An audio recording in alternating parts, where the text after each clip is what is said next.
Hello again guys, I've printed out something else on my AnkerMake M5C 3D printer. It's a Talon Utility Knife.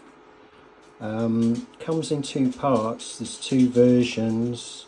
There's the snap and the lock-in.